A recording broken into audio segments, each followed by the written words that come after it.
Good morning everyone, and welcome to the webinar on 10 ways to be more authentic, and more specifically ways to be more authentic as a speaker, presenter and trainer. Peter Dew's my name. Most of you know me. I'm a public speaking trainer and coach, and my passion is helping people, assisting people find their voice so they can be effective, confident and influential in their spoken word. I find most people have got something to say, knowledge, information that audiences and your communities need to hear. So if I can help you be more effective in your communications, then that's my passion.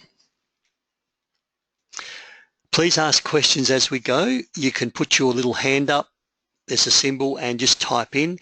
I'll respond to it straight away if appropriate, or I may just park it and address it later on in the webinar. Once again, after today's webinar, if you have any further questions, please email me. You've got my email address. And as always, I do record my webinars, so if you want a recording, please let me know. I love this quote about authenticity from Oscar Wilde. It says, "Be yourself because everyone else is already taken." When we stand on stage in front of a group of people, we sometimes change our persona, and public speaking is not a performance per se. It's not acting, so we don't move into the persona of someone else. We don't put a plum in our mouth, stand upright and prance across the platform, and then when people have a chat to us, they find out that we're not that same person. One of the things we need to be consistent with is who we are off stage. So those of you who arrive early at a workshop and meet me and shake my hand and talk to me, who we are off stage. So at the end of the seminar, it's finished and you're talking to me, needs to be who we are on stage. Who I am on the train, if you're talking to me on the train, on the aeroplane, you're sitting next to me, and then you're in my workshop or seminar, I need to be the same person. It's called authenticity. Otherwise, you'll wonder who is the real, the genuine, the authentic Peter. So one of the things around fear and nerves of public speaking is just get on stage and be your authentic, genuine self. So here's 10 steps, 10 ways you can be more authentic the next time you interact or communicate with some people. So the first one is be true to yourself. Be authentic to yourself. Are you in tune with who you are? This is about your values, your true self, your true beliefs. And, you know, the actions and the words need to be the same. I've mentioned previously, if your non-verbal or your persona sends a different message to the words coming out of your mouth, the non-verbals always trump the verbals. So standing on stage and exclaiming that you're really pleased and excited to be here in a non-exciting voice and a non-excited body language is not authentic. So be true to who you are. The stories you tell, the messages you share, all should line up with your values and who you are. From a marketing sense, and I'm not a marketing person, people talk about personal branding. And your personal branding is what people say about you when you're not in the room, when you're not around. And you want a consistent brand, so your social media, your presentation skills, the way you respond to questions, your one-on-one chats, you need to be authentic to yourself. Otherwise, you could end up with a confused personal brand. You won't be authentic. I'll just get this back. So that's the first tip to be more authentic. Just make sure that your values, your beliefs come through in your spoken word, what you do, the way you communicate with people before the seminar and after the seminar. Be true to yourself and be in tune with who you are. Help others to be authentic as well. Authentic people don't expect others to play as if they're someone else, to play other roles. That we don't expect other people to assume something they're not. So if you're a leader and you have someone who is asked to do something that doesn't sit with their values, then it's going to be really hard for them to do that. You shouldn't expect other people to assume a persona, do something, be something that they're not. So authentic people help other people be authentic as well. Don't expect people to fit into a certain way if they're not. There's a lot of literature and discussion at the moment around introverts and extroverts. And sometimes introverts that can be great leaders because they listen and they've got empathy and they're compassionate are expected to be extrovert because leadership somehow is perceived you need to be extrovert. But if you're an introvert, you can still be a great leader without having to overtly pretend to be an extrovert. So how do you help people be true and authentic to themselves and not expect them to do something that's in line with their own values, the same as you would not want to be asked to do something in your own values? If you model this on stage, if you help people achieve their potential authentically, then you will be seen as an authentic person, authentic leader, and authentic speaker.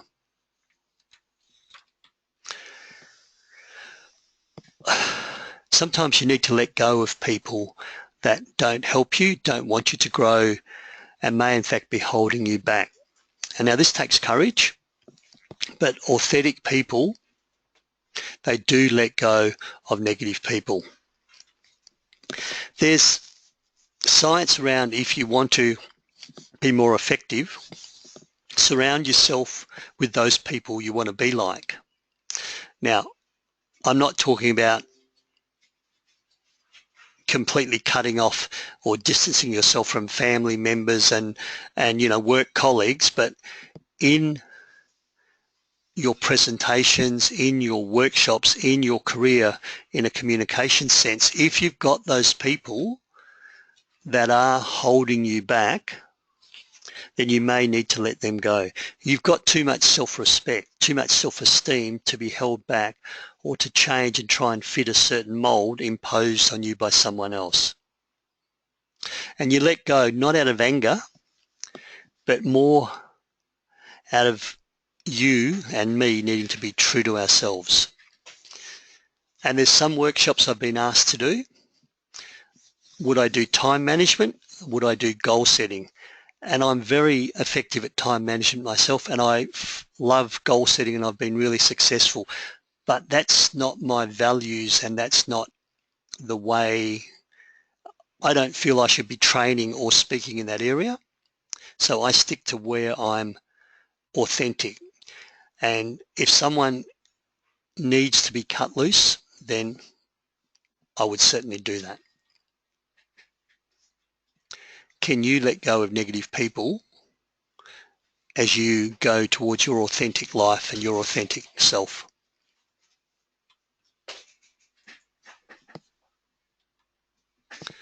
Do you express your true opinions? Authentic people prefer not to lie. They tell the truth, and on stage, they're completely honest as well. I was talking about feedback and complaints at a workshop the other day, and I was a participant. So someone said that a complaint is a gift.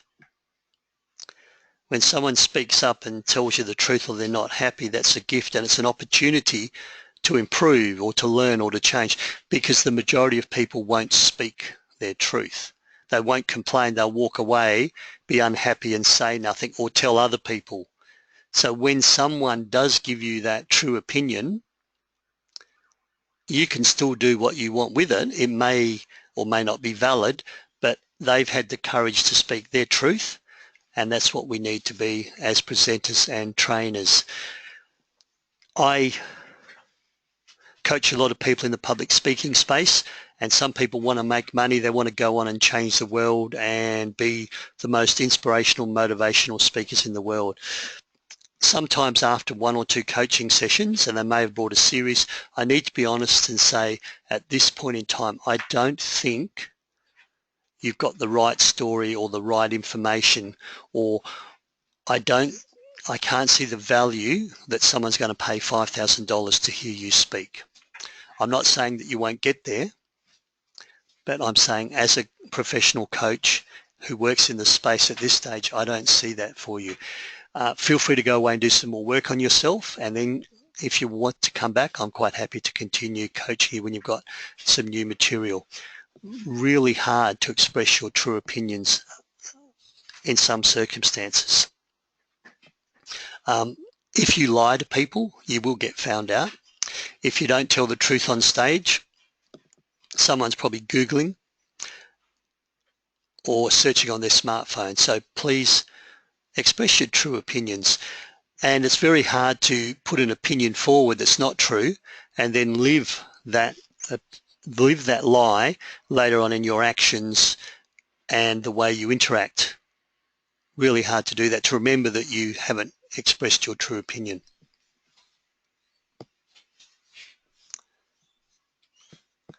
Are you confident? Authentic people come across as confident. And a lot of social anxiety stems from the fear of being found out that we're not authentic, or that we're not the expert, or that we're not confident. So to be authentic, you really need to be confident and walk on stage, walk across the platform, how a confident person would be. Internally, you might be quite nervous. Internally, you may have anxiety speaking in front of 500 people. But it's the confidence in that you know your topic, the confidence in that you're going to do the best you can, and to some extent the confidence knowing that you are going to look confident despite what you feel inside helps you to be authentic. Most of you will have heard me mention Amy Cuddy, A-M-Y, first name, and Cuddy, C-U-D-D-Y, a Harvard business professor with an acquired brain injury, and she talks about the power of your body language and how faking confidence ends up making you look far more confident and credible than showing in your body language that you are not confident. So if we fake confidence and maybe strike a pose like this person in the photo, this gentleman, while we're dying inside, is that being authentic?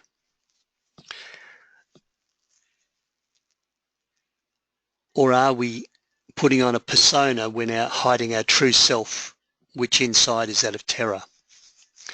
This one's a little bit of a, I guess, counterintuitive, but what we need to do is we need to give the persona of confidence. I talk about the elephant in the room. So feel free to walk on stage confidently, smile, look like this gentleman, do the power pose that Amy Cuddy talks about, the Wonder Woman with your hands on your hips, and announce, guys, I'm here today to share my message with you. But the reality is I am as nervous as can be, but bear with me. I've got 2 or 3 powerful messages that I want to leave with you. So that's authentic. You're looking confident, but you're announcing that really you're quite nervous, or you're new in the speaking business, but you're putting that persona. So I think that's really important, that we are not afraid to go on stage and look confident and show our confidence. And internally, we need to be confident. That doesn't mean anxiety or nerves goes away. You know that Ringo Starr, the Beatles, gets nervous and vomits before every performance, and we know Sally Pearson, the gold medal from London, gets nervous before every race. But she's still authentic, and she looks the most confident of sprinters, of hurdlers, and Ringo Starr is a confident and competent drummer. Are there any questions on the first 5 tips around authenticity? Those first 5 ones. In fact, I can reflect on them. Just allow me to toggle back.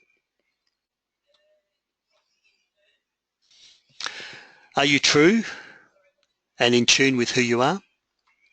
Do you help others also be authentic rather than expecting them to not be consistent with their values? Can you let go of negative people, those people that may be compromising your own authenticity? Can you express your true opinions even if it's not popular? And can you go on stage and hold yourself and be confident? Any questions on that particular one?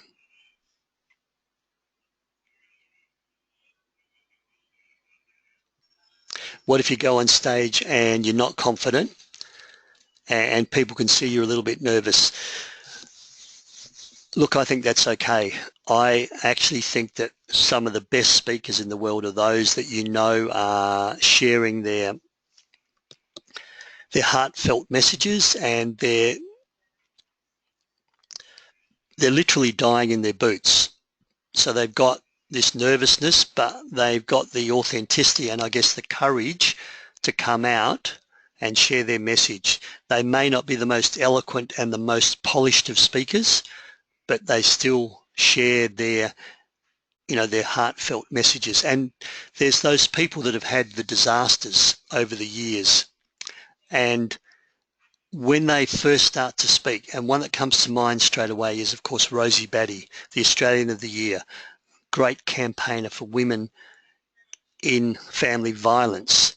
And when she first started, she was not a confident speaker. She was quite nervous, quite emotional, but boy, her authenticity came through, and now she's a polished speaker in demand all around the world.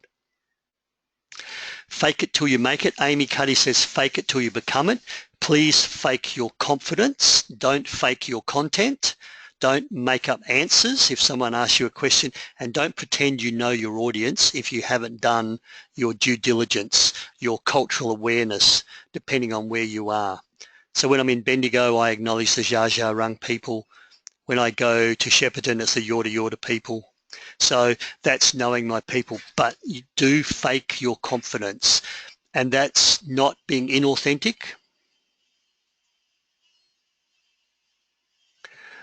We're not always on stage in front of 500 people. To small group speaking, do they apply to small group speaking? So if we go, I think this applies to one-on-one conversations. The person who says one thing to your face and then white ants you behind your back is not very authentic. And then everyone will be less likely to speak to them in an honest way in the future. So I think it does apply. Let's go to job interview. Most people know that when someone walks in front of an interview panel, most people know the applicant is quite nervous. But if you can carry that persona of confidence, so this fake it till you make it, internally you might be treading water a little bit, and then be honest and authentic. Be real. Don't step up and do a performance for the job interview, because they might ring you back for a second interview, or they might speak to your referee reports, and if who you've portrayed at interview is not who you're seen elsewhere, then your credibility will also go down. So yes, I think it applies equally to small groups as to big groups. Thanks for that question, Jenny, and thanks for your question, Holly. Do you do deep conversations? And I like this quote from Eleanor Roosevelt. Great minds discuss ideas, average minds discuss events, small minds discuss people. And I love Susan Cain's book, Quiet, The Power of Introverts in a World That Won't Stop Talking. She says extroverts talk They speak to gain ideas, whereas introverts remain quiet as they gather their thoughts, and they speak up only when they've got something to say. Now, I'm not, in this webinar, I'm not talking about the difference between introverts and extroverts, but waiting until you've got something important to say and going deep is more important in your authenticity than just speaking for the sake of speaking and discussing people and things that don't really matter. So authentic people generally don't gossip about other people. They don't give their negative opinions. They don't talk about scandals. And they know that all of the stuff it's just cultural trappings, and they tend to talk about things that matter. They tend to talk about things that matter.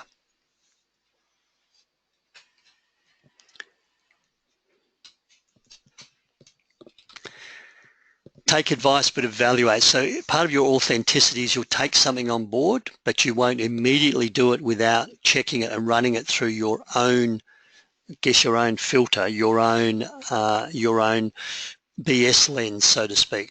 So I will take advice. I invite feedback every time I speak, and I will adapt and adjust that feedback that is valuable. Some feedback I get, I think, yeah, I understand that, but that is of no value to me. That's not going to make that much difference to me. I don't think I'm going to change my values or my authenticity as a result of that. So please take advice. Be open to feedback. Feedback is the food of champions. And then you can evaluate whether that is of any use to you. If you ever go to a Toastmasters meeting, every time you speak, someone will give you positive feedback and someone will give you negative feedback. With the negative feedback, it's often useful, excuse me, and it's also sometimes things that don't matter that much. You do your own evaluation. Do you complain about problems? Authentic people understand responsibility, that they are responsible for their lives, not anyone else, so there's no point in complaining. Authentic people don't complain about issues, they don't complain about problems, they kind of deal with them. I guess one way of looking at it is, and I've got this in a slide later on, the glass half full or is the glass half empty?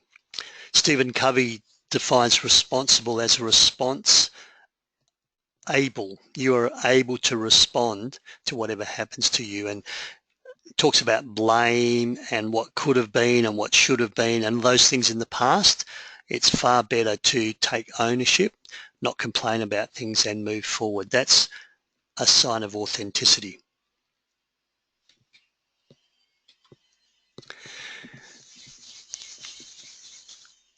Authentic people have their own internal motivation.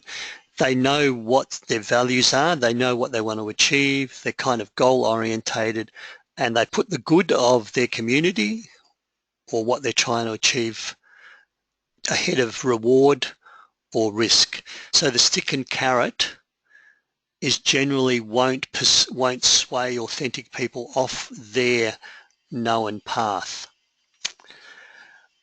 As I said, an offer to be paid good money. So this is a carrot, good money to run a goal setting workshop. And my eyes lit up and, dollar signs start going through my head. And I said no. And in small business, it's sometimes hard, and it would have been tempting. It would have been easy to say yes because this was another gig that I could have done. I could have Googled goal setting workshops, put one together and generated that source of income. But my stories and my experiences and my values are around the spoken word, overcoming fear and being more influential and persuasive and genuine as a speaker. I'm not a goal-setting trainer. I'm not a goal-setting expert. So yeah, I had to, on that occasion, my internal drive kept me true and authentic to myself. Sometimes in work, we get the stick or the threat of the punishment, and we sway from our values. And sometimes it's self-preservation, but as a speaker, generally, you can be authentic and stay true to your values.